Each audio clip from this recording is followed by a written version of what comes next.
은혜 받으신 하나님 말씀은 요한계시록 9장 16절로부터 21절까지의 말씀입니다. 우리 다 같이 함께 합독하겠습니다. 마병대의 수는 2만 마리니 내가 그들의 수를 들었노라. 이같이 이상한 가운데 그 말들과 그 탄자들을 보니 불빛과 자주빛과 유황빛 흉갑이 있고 또 그 말들의 머리는 사자머리 같고 그 입에서는 불과 연기와 유황이 나오더라. 이 세 재앙 곧 저희 입에서 나오는 불과 연기와 유황을 인하여 사람 3분의 1이 죽임을 당하니라.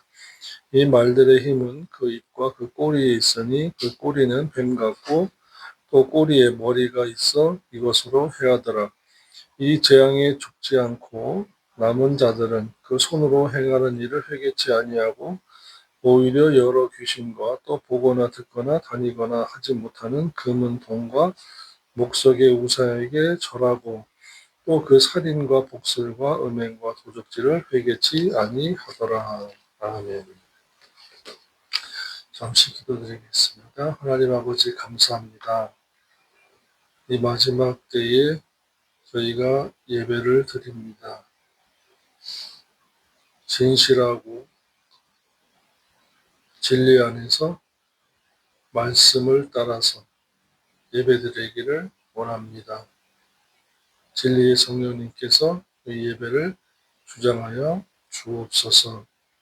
아버지 모시고 아버지께 받은 것과 같이 주님 안에서 성령님의 인도하심을 따라 기록된 진리의 말씀만 진실하게 전하겠습니다. 함께하여 주옵소서. 깨닫고 내세를 준비하겠습니다. 예수님의 이름으로 기도드립니다. 아멘.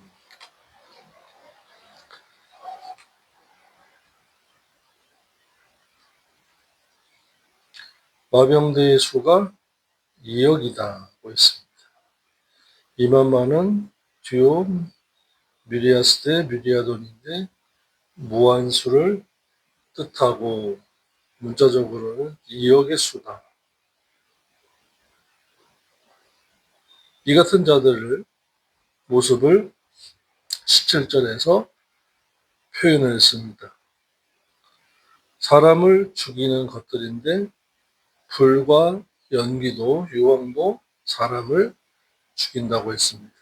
그러니까 이것이 전 탱크 또 우크라이나 러시아 전쟁에서 우리가 보았습니다만은 드론에서 계속해서 불에 타는 그 백린탄이라고 있어요. 그 공기 중에 있으면 계속 불타는 겁니다. 그래서 화상을 입어서 그리고 그 화상을 치료하려면 정말로 그 안타깝고 비참하게도 살을 도려내야 돼요. 그러면은 이제 전쟁을 치를 수 없겠죠. 그렇게 연기로 유황으로도 사람을 죽입니다. 사도 요한이 환상 가운데서 말들과 말탄자들을 보았다고 했습니다. 그러니까 미래에 당시에는 말을 타고 전쟁을 하고 있기 때문에 이런 그 전차나 탱크 또 자주포, 장갑차 이러한 것들을 말로 이제 보았던 거죠.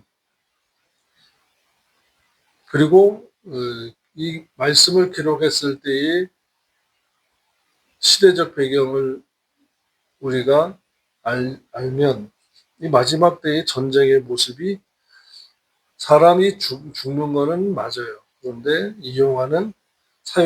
전쟁에 사용하는 무기들이 다르기 때문에 그 당시의 시점에서 보았을 것입니다. 그리고 자줏빛과 유황빛의 흉배로 무장했고 장갑차, 보호차 이런 것을 타고 또는 달리고 해서 무장했고 또한 말들의 머리는 사자 머리 같고 그 말들의 입에서는 사람을 죽이는 불이 나오고 포를 쏘고 총을 쏘고 연기가 나오고 유황불이 나오는 것을 보았다고 했습니다. 이와 같이 사람을 죽이는 마병대, 군대의 수는 한글 개역에서는 이제 2만만인이 했고 킹제임스 버전에는 2억이라고 했습니다. 그런데 원문에 듀오미리아스 대 미리아도는 무한수를 뜻합니다. 그러니까 수많은 군인들을 뜻하고, 또한 그들은 불빛과 자주빛과 유황빛 흉갑으로 무장하고, 또 말들에 비해서는 불과 연기와 유황이 나오는 무시무시한 전쟁이 벌어져서 땅의 3분의 1의 사람이 죽임을 당할 것이다 라는 뜻입니다. 그러니까 전쟁하는 그 지역, 그 다음에 그것을 지역을 유지하게 하는 발전소, 공장, 대규모 집합시설, 이런 것들을 공격을 하고 미사일을 쏘고 포를 쏘고 해서 인구 3분의 1의 사람이 죽임을 당할 것이다 라는 것입니다. 비참하죠. 전쟁은 비참합니다. 그런데 이때의 전쟁은 7년 대환란 중의 일이니까 저와 여러분은 그 전에 진리생활하고 세마포 단장하고, 이 세마포는 성도의 옳은 행실이라고 요한계시록 19장 7, 8절에 말씀하신 것과 마태복음 25장 1절로부터 13절에서 열처녀 비유 중에 슬기로운 5처녀 비유와 고린도후서 11장에서 목회자의 목회는 중매쟁이다. 중매쟁이는 그 혼인잔치에 처녀를 혼인잔치에 들여보내려고 하는 것이다. 그런데 사탄 마귀는 다른 복음, 다른 예수, 다른 영을 끼워 넣어서 혼인잔치에 들어가지 못하게 하고 7년 대환란 때 버려둠을 당하게 하려고 역사하는 것이다. 그것이 미혹의 영이고 다른 진리, 다른 복음, 다른 예수를 끼워 넣는 이유다라고 성경은 말씀했습니다. 이때를 면해야 돼요. 그래서 요한계시록 3장 10절의 말씀에, 10절의 말씀에 항상 이 말씀을 기억하십시오. 7년 대환란을 통과해야 된다 라고 누가 말하거든 이 말씀을 기억하셔야 돼요. 네가 나의 인내의 말씀을 지켰은즉, 인내하면서 말씀을, 진리를 지켰은즉 내가 또한 너를 지키어. 행위 언약이에요. 내가 말씀 지키니까 하나님 아버지께서 나를 지켜주신다. 기도하는 것과 찬양하는 것과 봉사하는 것과는 좀 달라요. 먼저 말씀을 지키고 찬양하세요. 먼저 말씀을 지키고 봉사하세요. 먼저 말씀을 지키고 전도하고 선교하셔야 돼요. 순서가 바뀌면 안 돼요. 순서가 바뀌면 제일 처음에 해야 될 것을 좀 부정하고 또는 불성실하게 됩니다. 그러면 뭐예요?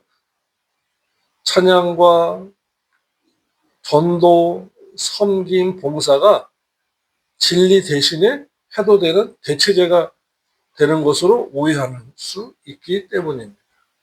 진리를 대체할 다른 것은 없어요. 이스라엘 찬송 중에 거하시는 하나님도 무조건 찬송만 받으시는 분이 아니에요.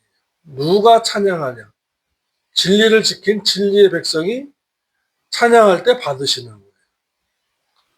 이스라엘의 찬송 중에 거하신 하나님이라고 할 때도 이스라엘 백성들이 진리의 율법을 지키고 죄를 짓지 아니하며 하나님 아버지를 경배하고 진실하고 성실하게 진리의 말씀대로 생활하면서 예배드리고 살 때에 그 찬송 중에, 그들의 찬송 중에 거하셨다라는 말이지, 진리도 안 지키는 무리의 찬송 중에 거한다? 진리를 안 지키는 자의 찬송은요, 저를 즐겁게 하기 위해서 찬송하는 것이라고, 노래하는 것이라고 주님은 말씀했습니다.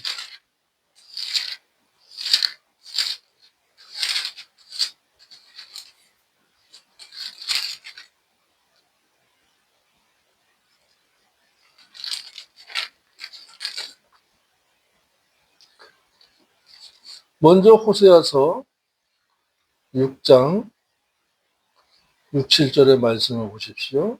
나는 인애를 원하고 제사를 원치 아니하며 번제물보다 하나님을 아는 것을 원하노라. 저희는 아담처럼 언약을 어기고 거기서 내게 표역을 행하였느니라 라고 말씀했습니다.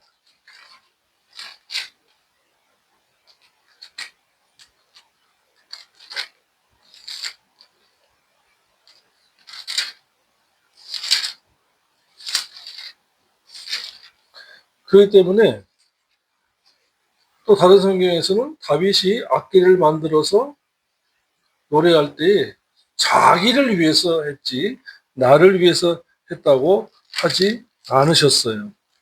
이것을 분명히 알면은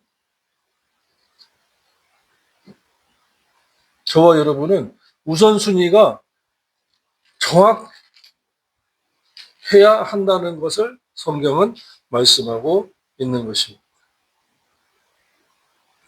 성경에서 이와 같이 말씀하실 때는 우리 보고 정확해라 라고 말씀하신 거예요. 우선순위가 무엇인가도 바로 알라라고 말씀하신 것입니다. 말씀대로 어떻게 살아 하면서도 기도 열심히 해요. 찬양하고 성가대 봉사하고 주방 봉사하고 주차 봉사하고 많이 해요. 그렇다고 해서 투표할 때 장로, 권사 됐어요? 하나님 앞에서는 옳은 게 아니에요. 진리 생활이 먼저지 그것은 사람들의 눈에 자주 띄니까 투표가 되는 거예요. 임직자로서의 투표가 되지만 하나님 아버지께서 그를 장로로 세웠다. 그분을 권사로 세웠다라고 하지 않으신 분들도 꽤 있어요. 왜요? 예배당을 밖에 나가서 진리 생활이 영적 예배가 없는 거예요. 나눔의 제사가 없는 거예요. 예배가 없는 거예요. 로마서 12장 1, 2절과 이러한 말씀들의 삶이 없으니까 어떻게 돼요?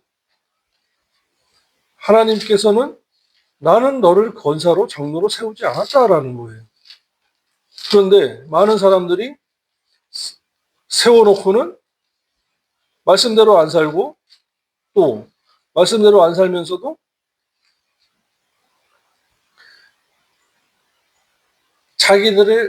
자기가 그 직분을 이용해서 세를 만들어요. 이것을 당짓는다고 하는 것입니다. 히브리서 13장 15, 16절에 이러므로 우리가 예수로 말미암아 항상 찬미의 제사를 하나님께 드리자. 이는 그 이름을 증거하는 입술의 열매니라. 오직 선을 행함과 나눠주기 잊지 말라. 이 같은 제사는 찬미의 제사라고 하니까 찬양하면 예배가 되고 제사가 되는 줄도 알지만 전후 문맥에 이 같은 제사는 이라고 했기 때문에 15절에서 찬미의 제사, 입술의 열매는 나눠주는 거예요. 그래서 나눔을 받고 주님의 이름으로 사랑을 받은 그들이 하나님 아버지께 감사하고 영광을 돌릴 때 그것이 찬미의 제사가 되는 것이다 라는 뜻입니다. 이것을 오해해서 건물 안에서 제한된 공간에서 제한된 시간에서 찬양하고 경배하고 예배드리고 오케스트라 동원하고 성가대 동원해서 한다 그래서 되는 예배가 아니다라는 거죠. 그러니까 다시 말하면 오해예요. 오해는 오석을 낳고 오석은 다른 복음, 다른 예수, 다른 영이 틈타고 들어올 수 있는 길을 열어주고 문을 열어주는 거예요. 그러므로 처음부터 끝까지 진리의 말씀으로 가야 됩니다. 말씀에서 뭐라고 하셨는가를 우리는 살펴보고 깨달아야 하는 것입니다. 그래서 찬미의 입술은 제사는 나눠주는 것이고 또 로마서 12장 1, 2절에 영적 예배 드려야 된다. 이것은 세상을 본받지 않는 것이다. 삶의 영적 예배는 세상을 본받지 말고 하나님의 선하시고 기뻐하시고 온전하신 뜻이 무엇인가? 하나님의 뜻, 그 뜻을 쫓아 사는 것이 영적 예배다. 나눔의 예배, 찬미의 제사다. 하나님 뜻대로 사는 것이 영적 예배다. 그 다음에 주일 오전 오후에 상번제를 드리는 것이 예배다. 이 세 가지 예배가 다 들어가야 돼요. 그래서 예배하는 자가 그래서 되는 거예요. 우리가 이 예배하는 자가 되어야만이 그분이 신부가 되는 것이고 성도가 되는 것이고 하나님 아버지의 아들들이 되는 것입니다. 18절 19절입니다. 이 세제 않고 저희 입에서 나오는 불과 연기와 유황을 인하여 사람 3분의 1이 죽임을 당하니라. 이 말들의 힘은 그 입과 꼬리에 있으니 그 꼬리는 뱀 같고 또 꼬리에 머리가 있어 이것으로 해하더라고 했습니다. 어쨌든 간에 사람을 죽이는 거예요, 무조건. 그래서 6장 8절에는 사망이니 음부가 그 뒤를 따르더라 해서 사망과 음부가 그 전쟁터를 따라다니면서 죽은 영혼들을 다 그냥 담는 거예요. 그래서 잠언의 말씀에서 부족하다, 채워도 부족하다고 하는 것 중에 하나가 이제 음부다. 죽은 영혼들을 가두는 곳이기 때문에 끝없이 들어간다. 저와 여러분 천국 가야 돼요. 우리는 천국 가야 돼요. 아멘. 어찌하든지 천국 가야 돼요. 그래서 처음과 끝으로 할 일은 진리 생활 하셔야 돼요. 두 번째로 그렇게 못한 것은 하나님 뜻대로 살지 못한 것의 근심은 회개를 이루는 것인데 이것은 구원에 이르는 것이라고 고린도후서 7장 10절에서 말씀했습니다. 그러니까 첫째로 진리를 사랑하고 계명을 지켜야 돼요. 요한복음 14장 15, 21, 23절의 말씀이에요. 너희가 나를 사랑하면 나의 계명을 지키리라. 21절 나의 계명을 가지고 지키는 자라야 나를 사랑하는 자니 나를 사랑하는 자는 내 아버지께 사랑을 받을 것이요 나도 그를 사랑하여 그에게 나를 나타내리라고 하셨어요. 23절이에요.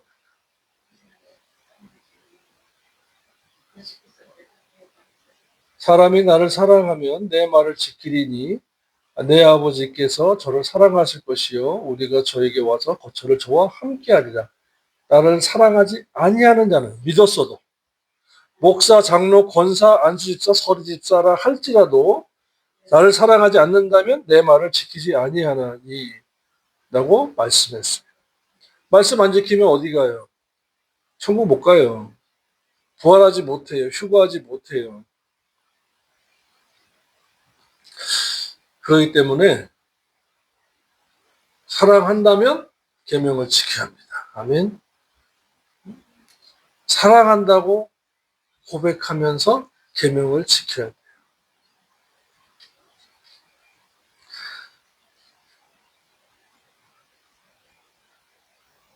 그래서 6장 8절에서는 검과 흉년과 사망과 땅의 짐승으로 죽이더라 해서 땅의 4분의 1을 죽였기 때문에 4분의 1을 죽이고 3분의 1을 죽였기 때문에 지금 땅에 절반밖에 남지 않은 거예요. 그러니까 70억 인구 중에서 35억이 죽었다고 봐야 합니다.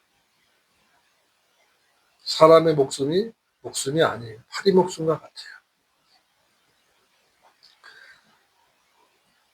또 19절입니다. 이 말들의 힘은 입과 꼬리에 있으니 그 꼬리는 뱀과 같고 그 꼬리에 머리가 있어서 이것으로 해하더라. 무기가 얼마나 무서운 무기인지 앞뒤로 다 사람을 죽이더라고 했습니다. 20절로부터 21절의 말씀을 보면 왜 7년 대환란에 남겨졌을까 하는 거예요. 이 재앙에 죽지 않고 남은 사람들은 그 손으로 행한 일을 회개치 아니하고 오히려 여러 귀신과 또는 보거나 듣거나 다니거나 하지 못하는 금은 동과 목석의 우상에게 절하고 또 그 살인과 복술과 음행과 도적질을 회개치 아니하더라고 했습니다. 즉 다시 말하면 여섯째 재앙까지 죽지 않고 남은 자들은 마음이 강팍해진 것입니다. 말의 입에서 나오는 불과 연기와 유황불로 인해서 3분의 1의 사람이 죽고 그 나머지 남은 자들은 마음이 강팍해져서 회개하지 못했습니다. 이러므로 회개는 마음이 부드러운 자와 할 수 있는 것으로 말씀을 듣고 지은 죄가 드러나 마음이 괴로울 때 가장 회개에게 적합한 때입니다. 그래서 말씀을 듣고 회개하지 못하면 징계받고 회개를 잘할 것 같아도 더 못하고 재앙을 당해도 회개를 더 못합니다.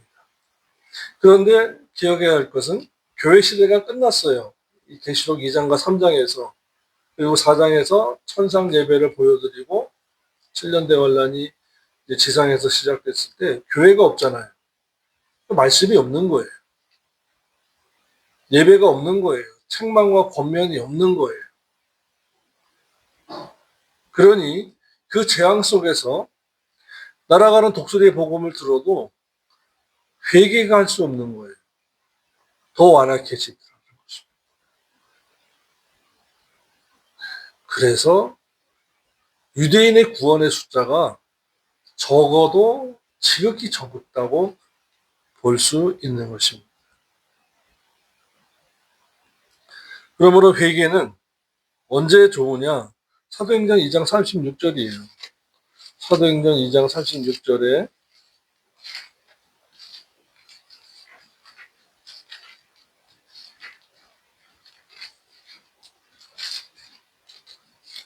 그런즉 이스라엘 온 집이 정령할지니 너희가 십자가에 못 박은 이 예수를 하나님이 주와 그리스도가 되게 하셨느니라 하니라. 저희가 이 말을 듣고 마음에 찔려 베드로와 다른 사도들에게 물어가로되 형제들아 우리가 어찌할꼬 하거늘 베드로가 가로되 너희가 회개하여 각각 예수 그리스도의 이름으로 세례를 받고 죄 사함을 얻으라. 그리하면 성령을 선물로 받으리니. 말씀을 듣고 찔릴 때에 회개해야 합니다. 그런데 책망을 들었다고 해서 다 회개하냐? 마음이 격박한 사람은 사도행전 7장 51절로 53절에서 스데반으로부터 책망을 들었어도 이를 부두득 갈면서 돌을 던져서 스데반을 죽였습니다.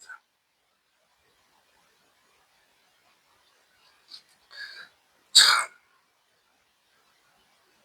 마음이 완악하면요. 가르치고 권면해도 안 돼요. 더욱이 디모데후서 3장 15절로부터 17절의 말씀을 근거로 해서 보면 또 내가 어려서부터 성경을 알았나니 성경은 능히 너로 하여금 그리스도 예수 안에 있는 믿음으로 말미암아 구원에 이르게 하는 지혜가 있느니라. 모든 성경은 하나님의 감동으로 된 것으로 교훈과 책망과 바르게 함과 의로 교육하기에 유익하니 이는 하나님의 사람으로 온전케 양육하며 모든 선한 일을 행하기에 온전케 하려 함이라. 그러므로 이와 같은 말씀, 성경 말씀이 교훈과 책망과 바르게 함과 의로 교육하기에 유익한 말씀인데 7년 대환란 기간 중에 이 같은 말씀을 전하고 가르치고 양육할 자가 없는 거예요. 더군다나 7년 대환란은 마지막 한 일에 유대인의 구원의 때이기 때문에 유대인들이 구약 성경 중에서도 모세오경만 믿어요. 그리고 신약 성경을 안 믿어요. 그러니 이와 같이 성경 말씀으로 양육할 교회가 없죠. 목자이자 교사인 목사 없죠. 함으로 재앙을 겪을수록 더 완악해지고 더 우상에게로 다가가는 것입니다. 출애굽한 이스라엘 백성들도 모세가 없으니까 당장에 어떻게 했어요? 아론 보고 금송아지를 만들어라. 만들으니까 그것이 우리의 신으로서 가나안으로 인도할 것이다. 그래서 수많은 사람들이 죽었던 거예요. 그래서 베드로전서 2장 1절의 말씀에 그러므로 모든 악독과 모든 기만과 외식과 시기와 모든 비방하는 말을 버리고 해서 쏟아버려야 담을 수 있는 겁니다. 회개하는 마음이 부드러운 상태에서 말씀을 받아야 돼요. 그래서 먼저 예배 전에 마음이 부드러워지도록 회개하고 말씀을 받으라고 하는 것이 원칙인 것입니다. 그래서 항상 예배당에 들어오시면 회개 기도부터 하셔야 돼요. 그리고 감사 기도하셔야 돼요. 그리고 소망의 기도를 하실 때 말씀을 받고 깨닫게 해주시고 제가 그 말씀대로 살 때에 주님 함께하여 주옵소서 기도해야 하는 것입니다. 또한 히브리서 3장 15절의 말씀입니다. 히브리서 3장 15절의 말씀. 성경에 일렀으되 오늘날 너희가 그의 음성을 듣거든 노하심을 격동할 때와 같이 너희 마음을 강팍해 하지 말라 하셨다고 했습니다. 마음이 강팍한 자들은 말씀을 들어도 불편감을 못 느껴요. 말씀을 들었을 때 불편하다? 회개를 촉구하는 것입니다. 두드리는 거예요. 회개해라. 더 강하게는 책망의 소리를 듣게 돼요.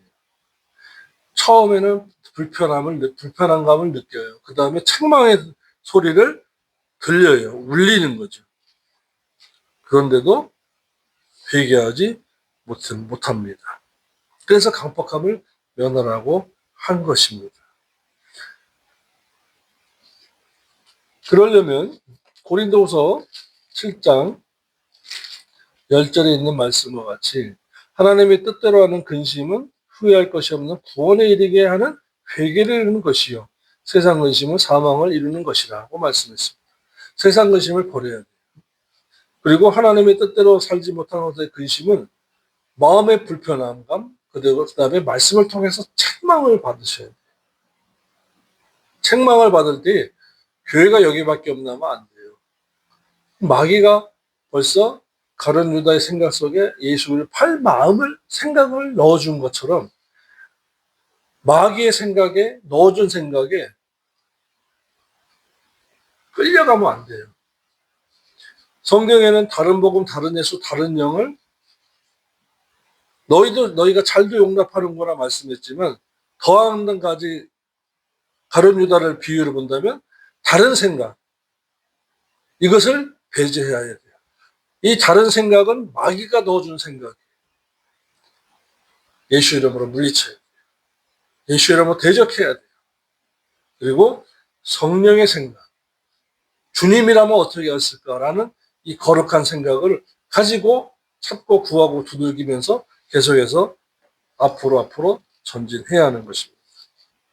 그래서 이들이 하는 일이 뭡니까? 귀신이나 금은 우상에게 절을 했다고 했습니다. 즉 대신관계의 죄를 짓는 거예요. 하나님 아버지께서 가증스럽게 여기는 우상들에게 절을 했다라는 것입니다. 그러니까 지금 전 세계 부자들, 정치, 경제, 군사, 교육, 문화에 있어서 잘 나가는 자들을 보십시오. 그들은 우상이 항상 있어요.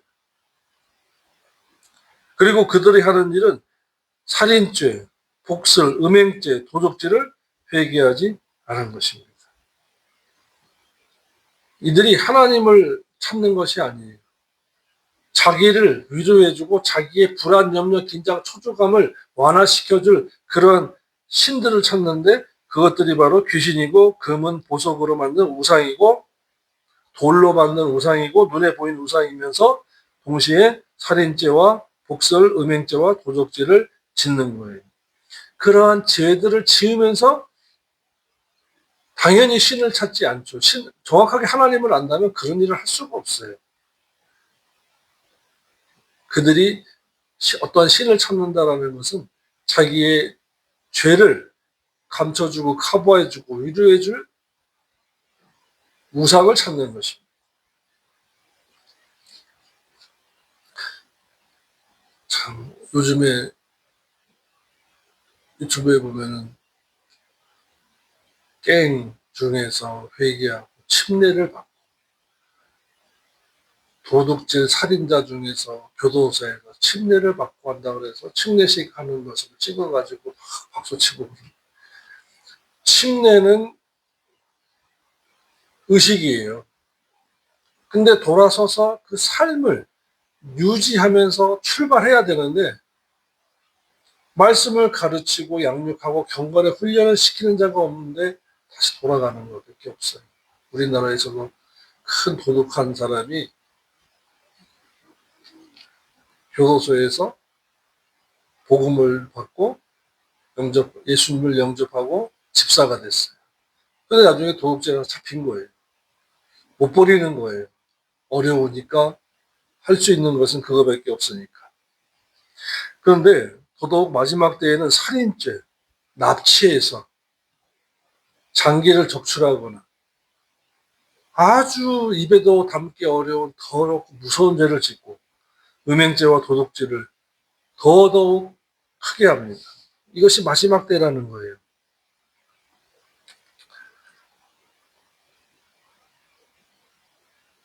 그래서 이 마지막 때에 우리가 어떻게 살아야 하느냐. 7년 대환란 앞에 바로 앞전에 우리가 살고 있어요. 부활해야 합니다. 휴거해야 합니다. 데려감을 당해야 합니다. 혼인잔치에 들어가야 합니다. 세마포 단장해야 하는 것입니다. 이 말씀을 기억하시고 내세를 준비하는 참 지혜로운 성도가 되시기를 주님의 이름으로 축원합니다. 기도드리겠습니다. 하나님 아버지 감사합니다. 이 마지막 때를 지혜롭게 살아가기 원합니다. 혼인잔치가 가까운 때를 신부단장하게 살기를 원합니다. 주님 닮아가기 원합니다. 그렇게 살 때에 우리 주님 함께하여 주옵소서. 예수님의 이름으로 감사하고 기도드립니다. 아멘.